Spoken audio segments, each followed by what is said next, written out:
Most gruesomely, the bodies would end up here, into a big, deep vat of boiling oil. And you'll never guess what's here now. The deep fat fryers. Funny how history repeats itself. Now, there's one last room I want to show you, and that's the pantry. Ah, right. This is supposed to be the most haunted room in the inn. Apparently, members of the staff refuse to come in this particular room after dark because it's full of spirits. Not this kind of spirits, ghostly spirits. But this, supposedly, according to the story, Jarman put all the bodies in here, and I have to say, it doesn't smell particularly nice, and it's very, very cold.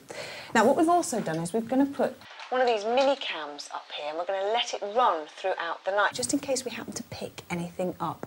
Now, I happen to know that Derek's arrived, so I'm going to go and meet him.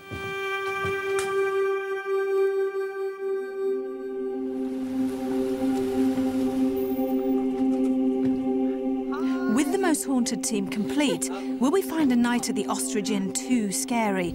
And will Derek pick up on the gruesome murders? Over dinner, we had a chance to relax and discuss our favourite subject, ghosts. Now, everybody knows the word ghost. What exactly does the word ghost mean? I mean, everybody imagines them to be sort of the ghoul in the with the white sheet or the grey lady. I mean, can you explain it? Well, in fact, there are many forms of, so-called sightings of ghosts. A big percentage of sightings, I believe, is all linked in with what we call residual energy. But not all of them, because there's basically two different kinds of ghosts. There's what ghosts are describing as residual, which is basically where ghosts seem to be oblivious of living people. And the other type, which are ghosts that seem to interact, such as the spirits that you supposedly connect with. This is why I personally classify the ghost apparition different to spirit return. Two different things. Because they're totally miles apart. It was all well and good talking about them, but it was time to start looking for the ghosts of Ostrich Inn.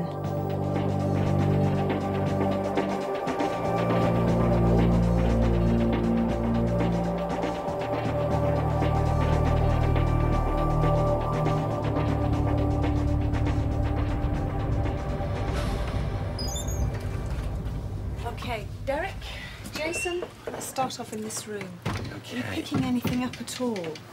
Well, it's most certainly not overactive at this point. There's a little bit of resid. Okay, there's a lady with me. I feel as if I'm just engulfed in this beautiful, long dress with her. The purple, the grey, and the cream. I call it lattice work of material. And she's a walk. She heads for those stairs. These stairs are so strong with her. It's and moving, her movements. It's moving. I'm not saying it's following Derek, but it has moved. Where do you want to go, Derek? Maybe go up? Yeah? Can we go up? Please. The electromagnetic field tester that we have has picked something up here, and it seemed that Derek was picking up something at the same time. That's quite interesting, because earlier on testing the room, there wasn't the same electromagnetic fluctuation that we have there. He also picked up a lady in a big dress, which there is a story of an alleged apparition that's been seen quite near to where we are of a lady in a long dress, possibly Victorian. All right. We go in here, Evie. Right.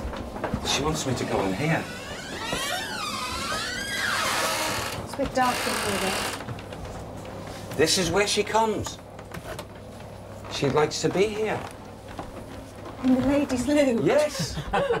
She comes in here after her walking and the passageways, and she hints to me that there's a lady physical who's she was a little bit startled because the lady linked in with her and saw her, and she's sorry. She's sorry she startled the lady. Who's the lady, my dear? You're saying this was a living person that's interacted with the ghost in this room? Yes. And that you're picking up this happened recently? Or? Oh, it must have been recent or in time, because she looked into the mirror and she was aware of the lady here, the Victorian lady here at the back of her. And then I feel maybe, I don't know if this mirror was there, but she looked in and she could see her with this, and it was like the lady, poor love, must have felt as if her hair was standing on end and raced out of here. And she said she was like a wisp. She said, and I realised I didn't follow because she realised that the lady had sensed and seen her, not just sensed, actually seen her. So she let her be. She let her be. Imagine being absolutely terrified. You come in here to do your thing and then you get absolutely petrified. Well, Not so much of a restaurant. Yeah. A lady did report seeing an apparition of a female ghost in here. However, the lady saw the apparition from the cubicle. It walked past the door, floated past the door, and allegedly picked up her handbag and scattered the goods on the floor. And Derek said she was washing her hands and saw it in the mirror. So that doesn't quite add up, but it's interesting that he sort of linked in with the same ghost that there has been a report of.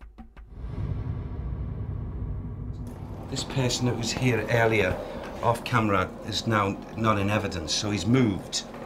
So Which person was that? this was a man who had a lot of facial hair.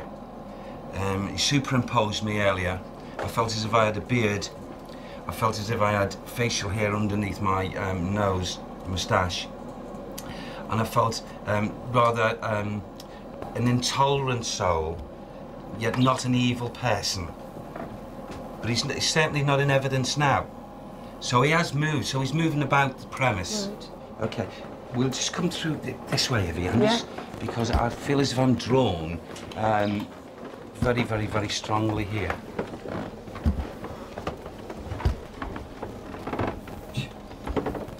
Now, earlier there was activity also to this aperture. Again, they've moved away, so maybe they're all, coming together. Maybe they want to do something in group form. I can't say I was exactly thrilled by the prospect of meeting a gang of ghosts, but Derek was determined to find out more.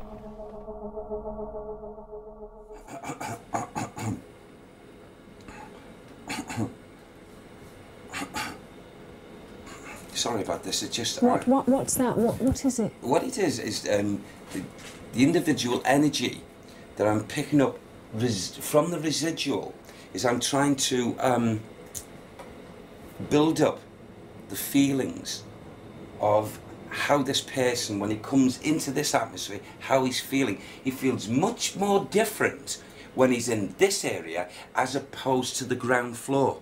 Right. I'm not saying there's a character change or that he's, I suppose, in mind, schizophrenic or anything.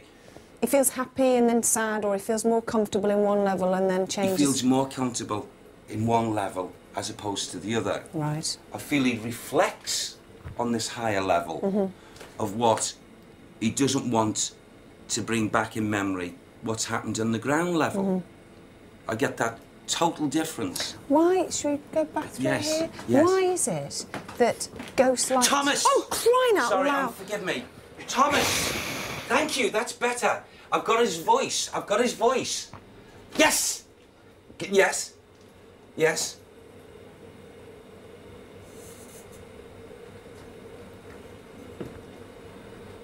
Okay. I nearly...